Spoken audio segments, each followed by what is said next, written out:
നമസ്കാരം, ഡോക്ടർ അനിൽ. പുതിയ വീഡിയോയിലേക്ക് നിങ്ങൾക്ക് ഏവർക്കും സ്വാഗതം. കേരളത്തിൽ ഒരു സ്ഥിരം ജോലി ആഗ്രഹിക്കുന്നവർക്ക് വേണ്ടിയുള്ള 10ാം ക്ലാസ് ജയിച്ചവർക്ക് വേണ്ടിയുള്ള ഇൻഫർമേഷൻ ആണ്. കേരള സർക്കാരിന്റെ കേരള പബ്ലിക് സർവീസ് കമ്മീഷന്റെ ഏറ്റവും പുതിയ നോട്ടിഫിക്കേഷൻ അനുസരിച്ച് കേരള റവന്യൂ വകുപ്പിൽ വില്ലേജ് ഫീൽഡ് അസിസ്റ്റന്റുമാരുടെ ഒഴിവുകളിലേക്ക് ഇപ്പോൾ അപേക്ഷ ക്ഷണിച്ചിട്ടുണ്ട്. ഇതിലേക്ക് ജില്ലാ അടിസ്ഥാനത്തിലായിരിക്കും നിയമനം. എല്ലാ ജില്ലകളിലും വേക്കൻസികളുണ്ട്. ഇതിലേക്ക് താല്പര്യമുള്ളവർക്ക് കേരള PSCക്ക് നിങ്ങൾ ആദ്യമായിട്ടാണ് അപേക്ഷിക്കുന്നത്, ഒരു 1 ടൈം രജിസ്ട്രേഷൻ പൂർത്തിയാക്കേണ്ടതായിട്ടുണ്ട്. അങ്ങനെ ചെയ്തവർക്ക് മാത്രമേ ഇതിലേക്ക് അപേക്ഷിക്കാൻ കഴിയുള്ളൂ. അപ്പൊ അതിന്റെ കാര്യങ്ങൾ നമുക്ക് സംസാരിക്കാം. ഇതിലേക്ക് 2025 ഡിസംബർ 15 കേരള ഗസറ്റിലാണ് നോട്ടിഫിക്കേഷൻ വന്നിട്ടുള്ളത്. ഇതിലേക്ക് അപേക്ഷിക്കേണ്ട അവസാന തീയതി 2026 ജനുവരി 14 കാര്യം കൂടി ഓർമ്മിക്കുക. ഇതിന്റെ വിശദാംശങ്ങൾ നമുക്ക് പരിശോധിച്ച് നോക്കാം. ഈ പോസ്റ്റ് റവന്യൂ ഡിപ്പാർട്ട്മെന്റിലേക്കാണ്. പോസ്റ്റിന്റെ പേര് വില്ലേജ് ഫീൽഡ് അസിസ്റ്റന്റ് എന്നുള്ളതാണ്. ശമ്പള സ്കെയിൽ 23,700 മുതൽ 52,600 എന്ന സ്കെയിലായിരിക്കും ശമ്പളം ലഭിക്കുക. നേരത്തെ പറഞ്ഞ പോലെ ജില്ലാ അടിസ്ഥാനത്തിലായിരിക്കും നിയമനം. എല്ലാ ജില്ലകളിലും വേക്കൻസികളുണ്ട്. പ്രതീക്ഷിക്കുന്ന ഒഴിവുകൾ എന്നാണ് പറഞ്ഞിട്ടുള്ളത്. നേരിട്ടുള്ള നിയമനമായിരിക്കും. പ്രായം പറഞ്ഞിട്ടുള്ള 18 വയസ്സിനും 36 വയസ്സിനും ഇടയിലുള്ളവർക്കാണ് ഇതിലേക്ക് അപേക്ഷിക്കാനായിട്ട് കഴിയുക. എന്നാൽ SC/ST കണ്ടിട്ടുണ്ടെങ്കിൽ 5 വർഷവും, OBC നോൺ ക്രീമികൾക്ക് 3 വർഷവും ഉയർന്ന പ്രായപരിധിയിൽ ഇളവ് ലഭിക്കുന്നതായിരിക്കും എന്ന കാര്യം കൂടി ഓർത്തിരിക്കുക. ഇതിനുള്ള ക്വാളിഫിക്കേഷൻ എന്ന് പറഞ്ഞാൽ 10ാം ക്ലാസ് അല്ലെങ്കിൽ തത്തുല്യമായ യോഗ്യതയുള്ളവർക്കാണ് ഇതിലേക്ക് അപേക്ഷിക്കാൻ കഴിയുക. ഇതിലേക്ക് അപേക്ഷിക്കുന്നതിന് മുമ്പ് നിങ്ങൾ ആദ്യമായിട്ട്, ഞാൻ നേരത്തെ പറഞ്ഞു, നിങ്ങൾ ആദ്യമായിട്ടാണ് കേരള PSCക്ക് അപേക്ഷിക്കുന്നതെങ്കിൽ ഒരു 1 ടൈം രജിസ്ട്രേഷൻ പൂർത്തിയാക്കേണ്ടതായിട്ടുണ്ട്.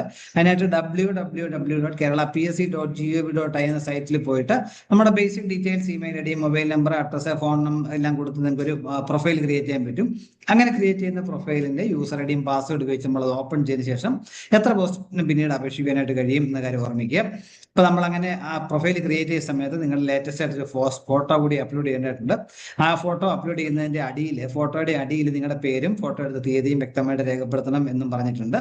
അതിനുശേഷം നമുക്ക് ഈ ഫോട്ടോ അപ്ലോഡ് ചെയ്ത് കഴിഞ്ഞാൽ 10 വർഷത്തേക്ക് തന്നെ വാലിഡിറ്റി ഉണ്ടായിരിക്കും. അതേപോലെ നിങ്ങളുടെ ആധാറിന്റെ ഒരു കോപ്പിയും കൂടി നിങ്ങൾ ഈ പ്രൊഫൈൽ അപ്ലോഡ് വെച്ച് കഴിഞ്ഞാൽ അതൊരു ID പ്രൂഫായിട്ട് വിനിയോഗിക്കാൻ പറ്റും എന്ന കാര്യം കൂടി ഓർത്തിരിക്കുക. അപേക്ഷ സമർപ്പിച്ചതിന് ശേഷം അതിന്റെ ഒരു പ്രിന്റ് ഔട്ട് കൂടി സൂക്ഷിച്ചു വെച്ച് കഴിഞ്ഞാൽ നമുക്ക് പിന്നീട് എന്തെങ്കിലും ഇതുമായിട്ട് ബന്ധപ്പെട്ട് കേരള PSCയുമായിട്ട് ബന്ധപ്പെടേണ്ട ആവശ്യം വന്നു കഴിഞ്ഞാൽ പ്രയോജനം ചെയ്യും. അതിനായിട്ട് നിങ്ങളുടെ പ്രൊഫൈൽ ഓപ്പൺ ചെയ്യാം. മൈ ആപ്ലിക്കേഷൻസ് എന്ന ലിങ്കിൽ ക്ലിക്ക് ചെയ്ത് നിങ്ങൾക്ക് അതിന്റെ ഒരു കോപ്പി എടുത്ത് സൂക്ഷിക്കാനായിട്ട് പറ്റും എന്ന കാര്യം കൂടി ഓർത്തിരിക്കുക.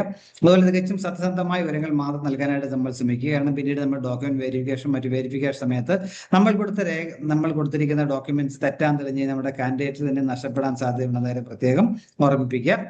അതുപോലെ ഈ സെലക്ഷനോട് ബന്ധപ്പെട്ട ഓൺലൈൻ ടെസ്റ്റോ, OMR ടെസ്റ്റോ, റിട്ടേൺ ടെസ്റ്റോ ഒക്കെ ഉണ്ടെങ്കിൽ നിങ്ങൾ എഴുതാൻ റെഡി ആയൊരു കൺഫർമേഷൻ കൂടി കൊടുക്കേണ്ടതായിട്ടുണ്ട്.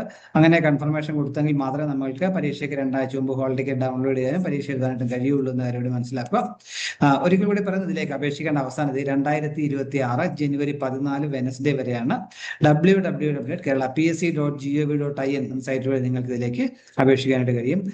ഈ അവസരം പരമാവധി വിനപ്പെടുത്തുക. ഇത്ര നേരം വീഡിയോ പൂർണ്ണമായും കണ്ടു രേഖപ്പെടുന്നതോടൊപ്പം ഇനിയും ഇതുപോലെ ഇൻഫർമേഷൻസ് ഒക്കെ നിങ്ങൾക്ക് ലഭിക്കുക. നിങ്ങൾ ചാനൽ സബ്സ്ക്രൈബ്, സപ്പോർട്ട് ചെയ്യണം. എല്ലാവർക്കും നല്ല കാര്യങ്ങൾ ഉണ്ടാവട്ടെ. Thank you very much.